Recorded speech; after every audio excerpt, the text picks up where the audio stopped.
My name is Dena Colby. I am 26 years old. I am standing in the wings of Sanders Theater at Harvard University, wearing a doctoral gown the color of crushed plums, holding a folder of note cards I already know I will not need, and I can hear 4,000 people breathing on the other side of a red velvet curtain. My hands are steady. That surprises me more than anything else that will happen today. Behind me, through a gap in the curtain, I can see the fourth row. My mother is there in a coat that cost more than my first semester's books. My father is beside her, jaw tight, staring at the program in his lap like it might explain something to him. And 2 seats down, in a cardigan she has owned since I was 15 years old, sits the only person in that row who ever actually chose me. Her name is Linda Colby. She is my father's older sister. In 11 years, she has never once let me call her anything except Aunt Linda, right up until the moment I am about to walk onto that stage and call her something else, in front of everyone. But I want to tell you how we got here, because it did not begin in this theater. It began on a Tuesday in March, 11 years ago, in the driveway of a house in Nashua, New Hampshire, when my mother stood over a dented Honda Accord and asked one question to a room of 2 teenage girls and only looked at one of us for the answer. I was 15. My sister, Kayla, was 17. Our mother, Patricia, had left her car in the driveway that morning with the keys in the cup holder, which she did most mornings, because ours was the kind of quiet suburban street where nothing happened.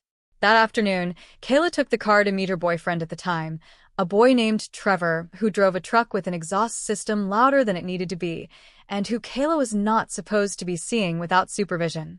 She backed the Accord into a mailbox post at the end of Trevor Street, cracked the rear bumper, and dented the quarter panel badly enough that the trunk wouldn't close flush.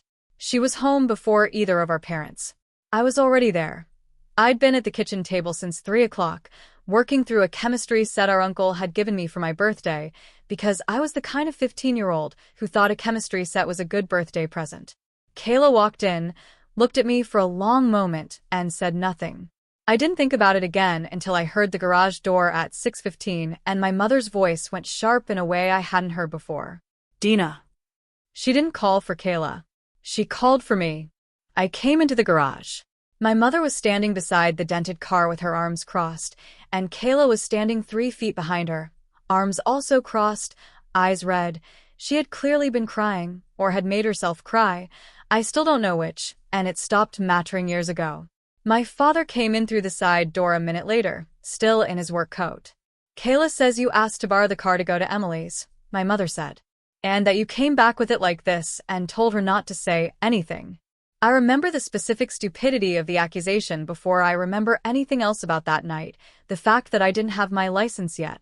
I was 15. I said that. I said it clearly twice. She's saying that because she's scared, my mother said. You don't have to lie to protect yourself by making your sister look bad. I didn't answer. Dena. My father's voice, quieter, but landing harder. Just tell your mother the truth. I have been telling you the truth, I said. Kayla started crying harder at that, the real kind now or close enough to it, and said something about how I always did this, how I always made everything about me, how she couldn't believe I would lie to their faces after everything she'd done for me. I want to be precise here, because precision is the only thing I have ever really owed anyone in this story. Kayla had done nothing for me. We were not close. We had never been close. But in that garage, with both of our parents standing between us, her tears were doing more work than my chemistry grades, my clean license application paperwork sitting on the hallway table, my entire 15 years of never having been in a single piece of trouble. I want you to go pack a bag, my mother said to me. You can stay at Aunt Linda's until you're ready to be honest with this family. I said nothing. She misread my silence as guilt, the way she would misread it 100 more times over the following 11 years, right up until she couldn't misread it anymore. I packed a bag. It took 11 minutes, I know because I looked at the microwave clock going in and coming back out. My father did not come up to my room. My mother stood in the doorway once, arms still crossed, and said, "When you're ready to tell the truth, you call us." Then she went back downstairs. I want to explain something about that 11 minutes because it has stayed with me longer than almost anything else from that night. I did not cry while I packed. I remember standing in front of my closet, deciding between two sweatshirts with a strange, detached practicality, the way you might pack for an ordinary trip rather than the end of something. Somewhere underneath that calm, I think I already understood that this was not a misunderstanding that would resolve itself by Sunday. 15-year-olds are not supposed to know the difference between a fight and a verdict. I knew it that night.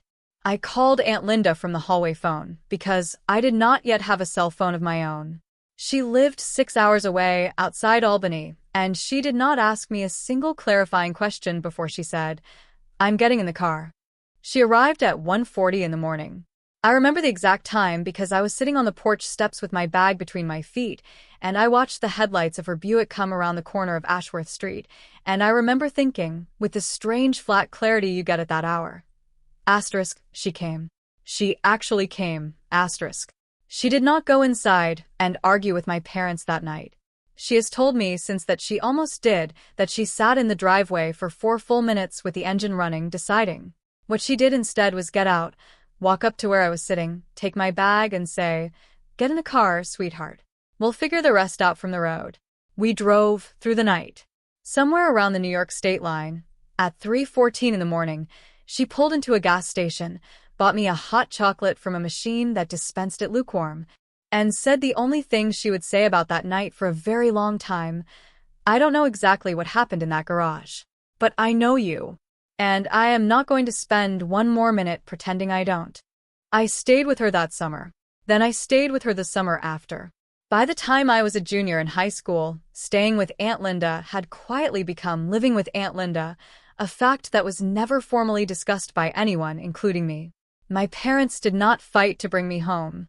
Kayla never once, in 11 years, corrected the record. I went back to Nashua exactly 4 times in those first 3 years. Twice for Christmas, once for a cousin's wedding, once for our grandmother's funeral. Each time, the accusation from that garage sat in the room with us like furniture nobody wanted to acknowledge buying. My mother never brought it up, directly. She would instead say things like, "We're just glad you're doing well, wherever you're staying," a sentence constructed so carefully around the actual facts that it left no opening for me to correct anything. My father said even less.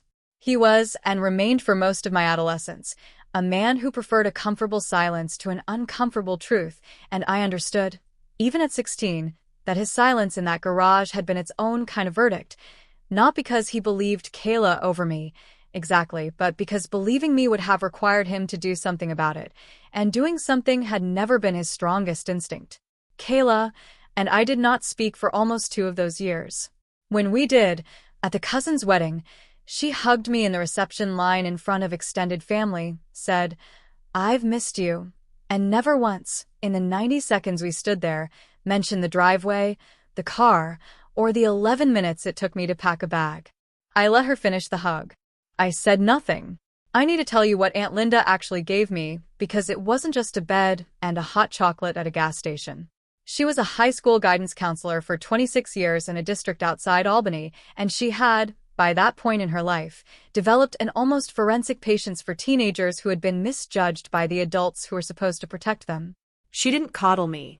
She sat across her kitchen table for me 3 nights a week that first year and made me explain, out loud, exactly what had happened in that garage, over and over, until my account stopped shaking and started sounding like what it was, a fact, not a defense. "You don't owe anyone a performance of innocence," she told me once. "You were already innocent. All you owe anyone is the truth," said plainly one time. She enrolled me in her district under a guardianship arrangement my parents signed without much resistance. I found out years later that my mother cried when she signed the paperwork, though I have never been able to tell you what those particular tears meant, and I've stopped trying. Aunt Linda drove me to a debate tournament in Syracuse when I was 16 because she noticed I could construct an argument the way other kids constructed excuses. She sat in the school library with me on Saturday mornings while I worked through AP chemistry problem sets, not because she understood the material. She didn't, she told me so cheerfully, but because she believed presence mattered more than expertise. What my family never knew, because none of them asked, is what happened to that interest in chemistry. I didn't just keep the hobby. I built a life around it.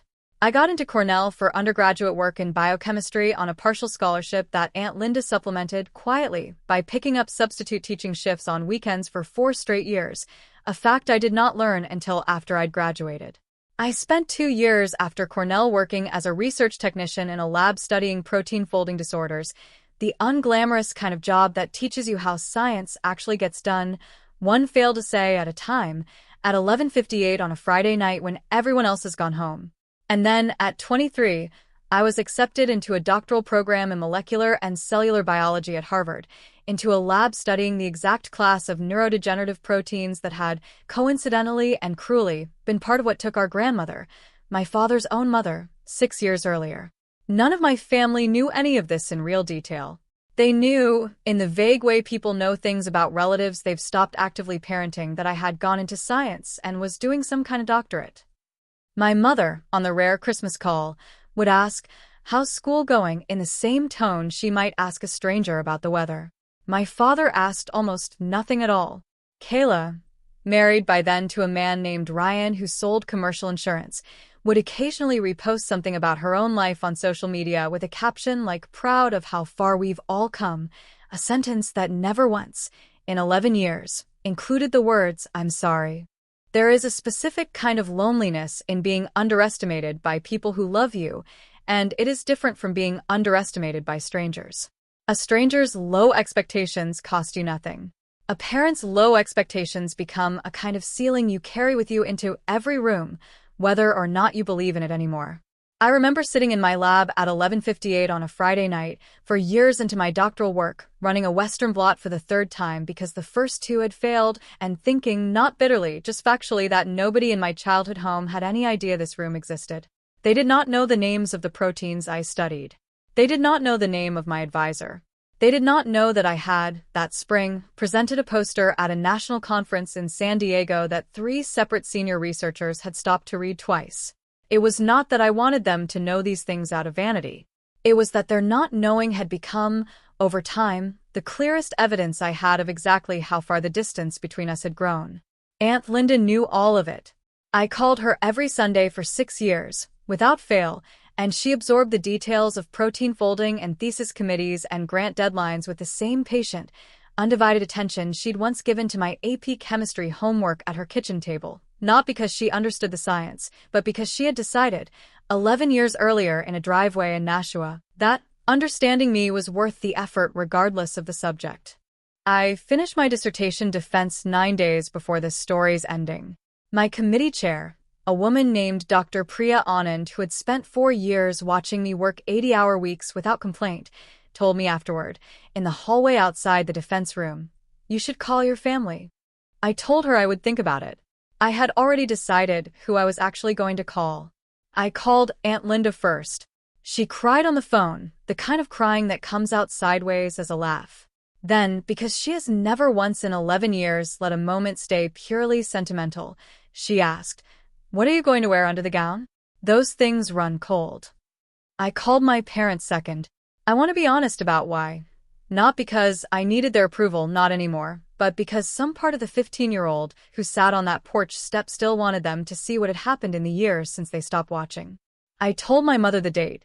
I told her the invitation would include 4 guest seats. I did not tell her whether I wanted her there.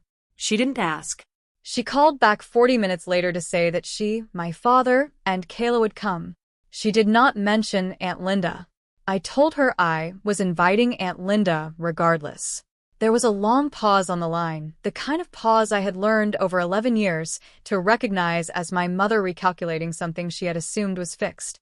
"Of course," she said finally. "Whatever you want, honey." Honey, 11 years, and it still landed like a hand on a bruise that had never quite finished healing. I didn't answer. 2 weeks before graduation, my father called me directly, which he almost never did. His voice had the careful, over-prepared quality of a man reading from something he'd rehearsed. "Your mother and I have been talking," he said, "about Linda coming to the ceremony." I waited. It's just it might be a lot. Having everyone there together. For the first time in a while. "She's coming," I said.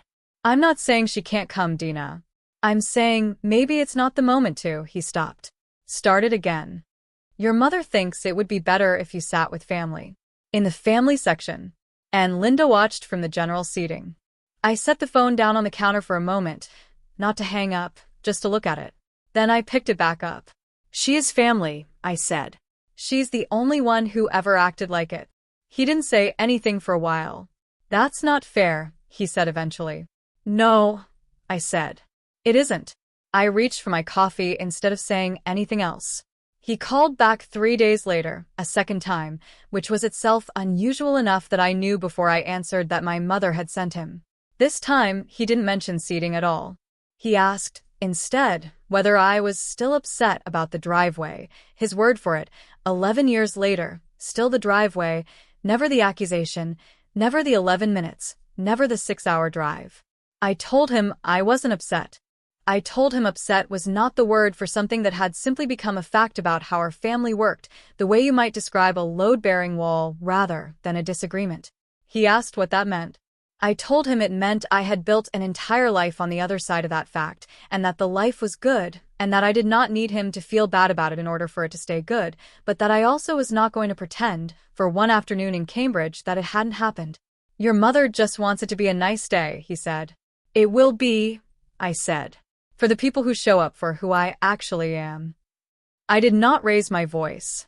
I have never once raised my voice at either of my parents, not at 15 and not at 26, and I understood, even as I said it, that the flatness of my own voice was doing more work in that conversation than shouting ever could have.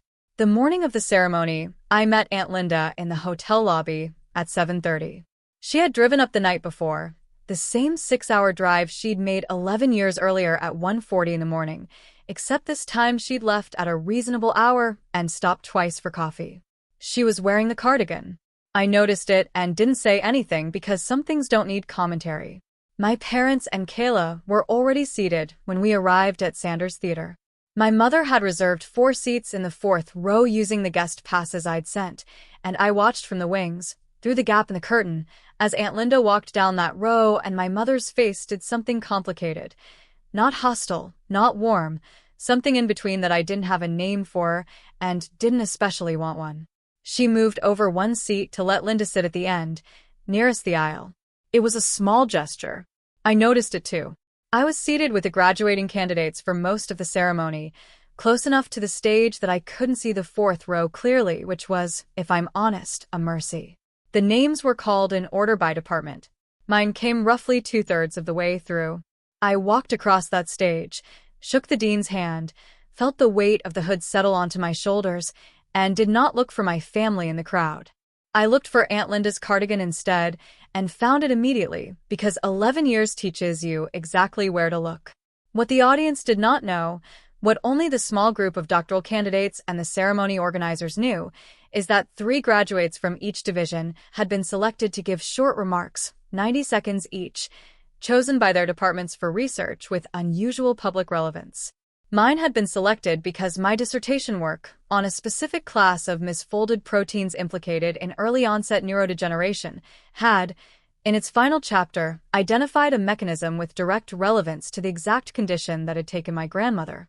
Dr. Anand had submitted my name for the remarks slot without telling me until after it was confirmed. I found out 4 days before the ceremony. I had 4 days to decide what I actually wanted to say into a live microphone in front of 4,000 people, including the 3 people in the 4th row who had put me in a car at 15 and let a lie stand for 11 years. I did not write a speech about revenge. I want to be clear about that because I know how this sounds, and I know what kind of story this could have become if I'd let it. I wrote 90 seconds about the actual science, about protein misfolding, about the 6 years since we lost my grandmother, about the strange grace of spending your 20s trying to understand, at a molecular level, the thing that took someone you loved. It was, on its surface, an entirely appropriate, entirely unremarkable graduate student speech. But I added 1 sentence at the end. I had decided on it 3 days earlier, sitting in Aunt Linda's kitchen, the same kitchen table where she'd made me practice telling the truth about a garage in Nashua, 11 years before.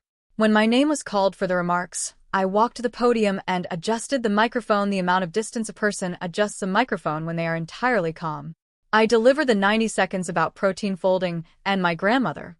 I could see, now that I was on the stage rather than behind it, all four faces in the fourth row clearly for the first time all day. My mother was smiling the practiced smile of a woman photographing an accomplishment she felt entitled to share. My father had his hands folded in his lap, still, the way they'd been through the whole ceremony. Kayla was on her phone. And then I reached the final line I had written.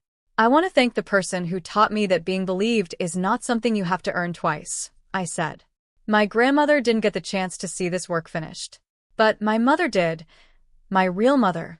The one who drove 6 hours in the middle of the night 11 years ago because she'd already decided who I was and never once made me prove it again. Aunt Linda, please stand up. I have thought a great deal, since that day, about what I actually wanted from that sentence. I did not want a scene. I did not want 4,000 strangers to understand the full architecture of a driveway argument that happened over a decade earlier. What I wanted, what I had actually decided 3 nights before, at that kitchen table, was simply to say a true thing out loud, one time, in the largest room I would ever have access to, the way Aunt Linda had once taught me to. She stood. Slowly, one hand on the seat in front of her, the other pressed flat against her chest. The theater applauded, warmly, generically, the way a crowd applauds any named person in any speech, most of them with no idea what the sentence actually meant. But 3 people in that row knew exactly what it meant. My mother's smile didn't move, but something behind her eyes did. A small, visible recalibration, the look of a woman doing arithmetic she had avoided for 11 years and arriving, finally, at the sum. Kayla looked up from her phone for the first time since the ceremony began, and her face went through something quick and unguarded before she caught it and smoothed it back into practiced boredom. And my father's hands, folded in his lap, began to tremble. Not dramatically. Not the kind of thing a camera 3 rows back would catch. But I was close enough, and I had spent enough of my childhood watching that man's hands for information he never gave with his voice, that I saw it immediately. A fine, involuntary shake, the physical evidence of a man being asked, in front of 4,000 strangers, to finally feel the weight of a decision he'd spent 11 years not thinking about. I did not look at either of them again. I said, "Thank you," stepped back from the podium, and returned to my seat among the other candidates. After the ceremony, in the crowded lobby of Sanders Theater, my mother found me first. She had tears in her eyes, real ones, I think, though I have learned not to weigh my mother's tears too heavily as evidence of anything specific. "Dena," she said. I didn't know you felt that way. About Linda. I've felt that way for 11 years, I said. She didn't have an answer for that. I let her finish, not having one. My father came up beside her a moment later. He didn't say anything about the speech directly. He looked, instead, at Aunt Linda, who was standing a few feet away accepting congratulations from a stranger who'd mistaken her for faculty, and he said, quietly, mostly to himself, "She really did just get in the car." "She did," I said. "At 1:40 in the morning. You could have called and asked her to bring me home the next week. You never did." He didn't answer that either. His hands, I noticed, were still slightly unsteady, the tremor not fully gone even 20 minutes later. Kayla approached last and briefly. She said, "Congratulations," in a voice that had none of its usual performance in it, and then, after a pause that went on a beat too long, "I was 17. I was scared of Mom." "I know," I said. "I was 15. I wasn't scared of anything, because I hadn't done anything. That was the difference." I set down my empty water bottle instead of saying more. She didn't defend herself further. I understood, standing there in that lobby, that this was as close to an admission as I was ever going to get from her, and that 11 years ago, I might have needed it to be more. I didn't need that anymore. That, more than the doctorate, more than the stage, more than the tremble in my father's hands, was the actual proof of how far I'd traveled. A woman I didn't recognize approached a few minutes later. Older, silver-haired, wearing a Harvard faculty lanyard, and told me she'd been sitting 3 rows behind my family and had heard the whole exchange in the aisle. She said, "Whatever happened between you and them, it's clear who actually raised you. You can always tell." I thanked her, and she moved on into the crowd before I could ask her name. I've thought about that stranger sentence more times than I expected to in the weeks since. It is a strange thing to have a fact about your own life confirmed by someone who knows none of the details, simply because the shape of it was visible from 3 rows back. Aunt Linda and I had dinner alone that night at a small Italian place 2 blocks from the hotel, away from my parents, who had offered to take everyone out and been told, gently, that I already had plans. She ordered wine. I ordered the same lukewarm hot chocolate joke we'd been making for 11 years, except this time it was an actual hot chocolate from an actual menu, brought by an actual waiter, and we both laughed longer than the joke deserved. "You didn't have to say that up there," she said halfway through the meal. "I would have loved you the same either way." "I know," I said. "I didn't do it for you. I did it because it was true, and I never said it in a room big enough for it to matter to anyone but us." She reached across the table and held my hand for a moment, the way she had every single hard year of my adolescence, without ceremony, without needing it acknowledged. "Your father's hands," she said eventually. "I saw that too." "I know. Do you think it means anything? That he finally felt something?" I thought about it honestly before I answered, because I owed her, of everyone, an honest answer. "I think it means he finally understood what he let happen," I said. "I don't know yet if understanding and changing are the same thing for him. I used to think they had to be. I don't think that anymore." I want to tell you something because I think it matters more than anything else in this story. Setting a boundary is not cruelty. When I chose, at 15, to stop performing my innocence for people who had already decided I was guilty, and when I chose, at 26, to stand at a podium and simply say who had actually raised me, neither of those was an act of revenge. They were both just the truth, spoken plainly one time, exactly the way Aunt Linda taught me at her kitchen table. You do not owe the people who dismissed you a lifetime of proving them wrong. You only owe the truth to the room, once, clearly, and then you are allowed to walk away from needing them to understand it. You can love the people who failed you and still refuse to hand them the version of yourself they need you to keep being. My mother will always be my mother. That is a fact, not an obligation. Love is not a debt that accrues interest in someone else's favor forever, just because they share your blood. The people who choose you, who get in the car at 1:40 in the morning without asking you to justify why you're worth the drive, are more your family than the ones who share a name with you and still let a lie stand for 11 years. Biology decides who you are related to. Choice decides who actually shows up. Walking away from people who cast you as a supporting character in their own story is not bitterness. It is the only response that lets you keep growing. I could not have become the person who stood on that Harvard stage if I had spent 11 years waiting in that garage for my parents to finally believe me. Some rooms are not built for you to grow in, and the healthiest thing you can do is leave them for one that is. And the quiet, afterward, the version of my life now, where no one is measuring me against a sister's tears or deciding, in advance, which of us gets believed, that silence isn't emptiness. That's what safety actually sounds like. That's what it was supposed to feel like the whole time. I want to ask you something, honestly. If you had been sitting in that garage at 15, watching 2 grown adults choose your sister's tears over your plain, calm truth, would you have kept defending yourself? Or would you, like I eventually did, have simply stopped and waited for someone who was actually looking for the truth to come and find you? Because if you've ever been the one they counted out, you already know exactly how the rest of the story goes. The story you just heard was inspired by real experiences shared on public platforms including Reddit and other online communities. It has been thoughtfully adapted and reimagined for storytelling purposes. All characters, situations, names, and settings are fictional, altered, or generated using AI tools. Any resemblance to real individuals or events is entirely coincidental and unintentional. This story was created to deliver positive messages, emotional insight, and meaningful reflection, not to represent or defame any real person or situation.